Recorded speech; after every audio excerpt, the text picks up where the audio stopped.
If you want to protect your tendons from wear and tear when you're lifting weights, it's helpful to think of them as rubber bands. When you're looking at the muscle chart here, everything that you see in white is either a tendon, which attaches muscle to bone, a ligament, which attaches bone to bone, or fascia, which is connective tissue over all of your muscles, and that spans throughout your body.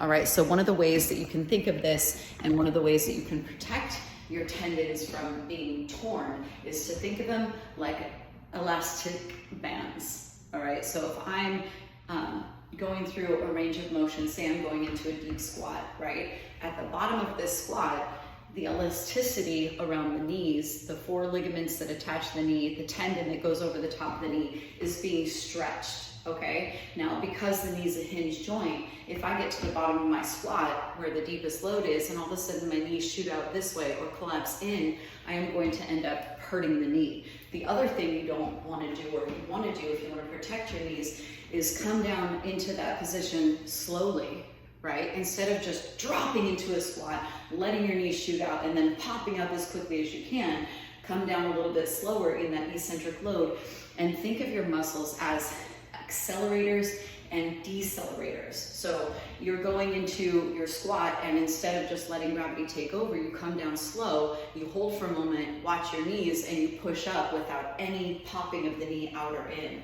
okay? That applies also, let's say, to bicep curls.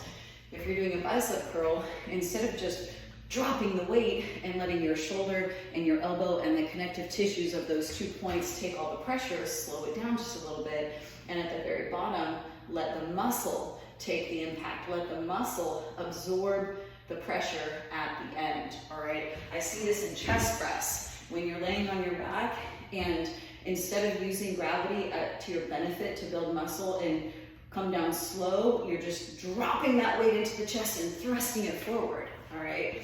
Over time, that is gonna wear down the bicep tendon, which attaches the bicep to the shoulder and the elbow. So acceleration, deceleration, move through motion and use your muscles as brakes instead of using your tendons and your ligaments and your joints as brakes.